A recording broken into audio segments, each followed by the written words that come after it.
안녕하세요. 미니벨로 자덕 노하우입니다.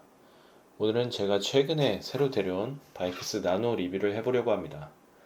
특이한 14인치 사이즈의 트라이폴드라서 제 리뷰를 기다리신다는 분들도 여러 분 계셨는데요. 오늘 제가 테스트 라이딩 해본 후기를 정리하여 공유드려 보겠습니다. 첫 번째로 디자인입니다. 바이크스 나노는 상당히 귀엽습니다. 14인치라서 사이즈도 작고 아담합니다. 16인치 트라이폴드도 원폴딩 시 상당히 작은 사이즈인데 사진에서 보시면 한눈에 훨씬 작은 것을 보실 수 있습니다. 언폴딩 했을 때에도 상당히 작습니다. 오늘 테스트 라이딩에서 제가 가장 궁금했던 점 1번이 승차감이었습니다. 나노를 막상 제대로 타보니 승차감이 의외로 괜찮았습니다. 휠 사이즈가 14인치로 매우 작은 편이지만 상대적으로 두꺼운 타이어를 적용하여 안정감을 높였고 트라이폴드 특유의 리어샥 영향도 있는 것 같습니다. 울퉁불퉁한 보도블럭에서 자전거 도로에서 꽤나 안정적인 주행이 가능했으며 동네 마실 다니기에 커피나 음식 픽업하기에 미용실을 가거나 아이와 함께 타기에 좋을 것 같다는 생각이 들었습니다. 그리고 두꺼운 타이어와 낮은 공기압도 승차감에 한몫한 것 같아서 얇은 달리기용 타이어를 하나 주문해 두었습니다. 참고로 바이크스 나노는 1.5인치 맥스 PSI 65의 타이어를 사용 중이고 저는 최대 공기압인 65psi를 넣고 주행하였습니다. 조만간 추가 경량화 및 타이어 교체 후 라이딩 후기도 후속으로 올려보겠습니다. 오늘 테스트 라이딩에서 제가 가장 궁금했던 점 2번이 안정감이었습니다. 사실 나노를 제대로 타보기 전에는 작은 휠로 인하여 안정감이 좀 떨어지지 않을까 했는데 전혀 그렇지 않았습니다. 매우 안정적인 라이딩이 가능했는데 이는 충분한 휠베이스 확보와 안정적인 프레임 설계 때문인 것 같습니다. 휠베이스 97cm는 미니벨로 중에서 표준 길이에 속하는 편이지만 14인치 휠 사이즈를 생각했을 때 나름 상당히 신경 써서 길게 뽑았다고 볼 수 있습니다. 안장관과 연결되는 부분 중 하나가 비비고인데요. 비비고 만두 파는 그 브랜드 아니고 지상에서부터 비비 중앙까지의 높이를 말합니다. 이 비비고가 낮으면 무게중심이 낮아지고 장점도 있는데 반면 바이크스 나노의 경우 차체 사이즈에 비해서도 비비고가 낮은 편이라 순정 170mm 크랭크셋 기준으로 봤을 때 지면과 페달의 위치가 너무 가깝습니다. 코너링을 심하게 하면 페달이 땅에 닿을 수 있을 듯 합니다. 그리고 속도 방지턱이 좀 높은 경우 넘을 때 조심해야 할 것 같습니다. 제가 오늘 동네 라이딩을 해서 속도 방지턱을 종류별로 2, 30개 이상 넘은 것 같은데 걸린 적은 없었습니다만 방지턱 높이가 높다면 주의할 필요가 있습니다. 향후 비비고를 조금 높이거나 크랭크 길이를 170이 아닌 165mm를 써도 좋을 것 같다는 생각입니다. 오늘 테스트 라이딩에서 제가 가장 궁금했던 점 3번이 속도였습니다. 과연 얼마만큼의 항속으로 달릴 수 있는가 하는 것이었죠. 달릴 수 있는 속도는 예상과 크게 다르지 않았습니다. 휠 사이즈가 작아진 만큼 16인치나 20인치보다는 확실히 속도가 떨어집니다. 제 기준으로 살살 타면 평지 기준 18 정도의 상속이 나오고 조금 열심히 페달링을 하면 20 정도 나오네요.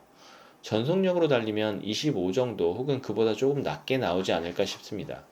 휠 사이즈가 작아지면 작아질수록 같은 힘으로 달릴 때 속도는 줄어들 수밖에 없습니다. 대신 얻는 것은 귀여움과 휴대성이 아닐까 싶습니다. 순정 브레이크 성능이 상당히 뛰어나네요. 라이딩 중 급정거를 해보았는데 급정거는 하지 않는 것이 좋을 것 같습니다. 특히 양쪽 브레이크를 한꺼번에 꽉 잡게 되면 잭나이프의 위험도 있어 보입니다. 브레이크를 꽉 잡을 때는 우측 브레이크인 뒷브레이크 먼저 잡으시고 제동력이 부족하면 좌측 앞브레이크를 잡으시는 것이 좋겠습니다. 림브레이크 치고 제동 성능은 상당히 좋다고 생각됩니다. 바이크스 나노는 3단 기어를 채택하고 있습니다. 변속기는 10단 변속기를 썼을 줄 알았는데 LTU 3단 변속기를 사용했습니다. 3단 변속이 깔끔하게 잘 이루어지나 신차라서 그런지 라이딩 중 댄싱 몇 번 했더니 케이블이 늘어나서 2단과 1단으로 변속이 잘 안되는 현상이 발생했습니다. 이럴 땐 당황하지 마시고 저처럼 쉬프터에 달린 배럴 조절 나사를 돌려 장력을 좀 당겨주시면 됩니다. 잠시 조절한 뒤에 다시 칼변속이 잘 되었습니다.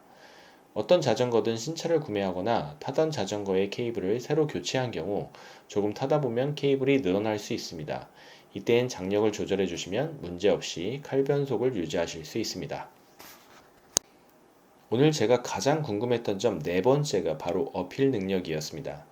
기어가 겨우 3단이라 이걸로 어디까지 오를 수 있을까가 매우 궁금했습니다. 참고로 바이크스 나노는 16인치 휠셋에 체이닝은 50T, 스프라켓은 10, 12, 16T를 채택하고 있습니다. 저희 동네는 동네만 다녀도 2도에서 5도 정도의 경사는 매우 흔한데요. 이 정도의 경사를 다니기엔 3단 16T가 전혀 문제가 없었습니다. 물론 일부 구간은 앉아서 타는 것보다 댄싱으로 오르는 것이 더 편하기도 했습니다. 왠지 이런 상황은 미리 예상이 되었기에 18T 스프라켓을 이미 구해두었습니다. 스프라켓이 트라이폴드에선 좀 특이한 규격이라 DDGK에 문의해서 구했는데요. 시마노 마이클로 스플라인 12단 스프라켓을 낱장으로 구매하셔야 합니다. 판매처는 하단 더보기란에 링크를 달아두겠습니다.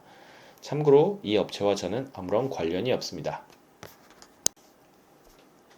바이크스 나노의 최고 강점은 누가 뭐라 해도 휴대성일 것입니다. 작고 귀여운 나노. 완폴딩 시 사이드도 정말 작아서 극강의 휴대성을 자랑합니다.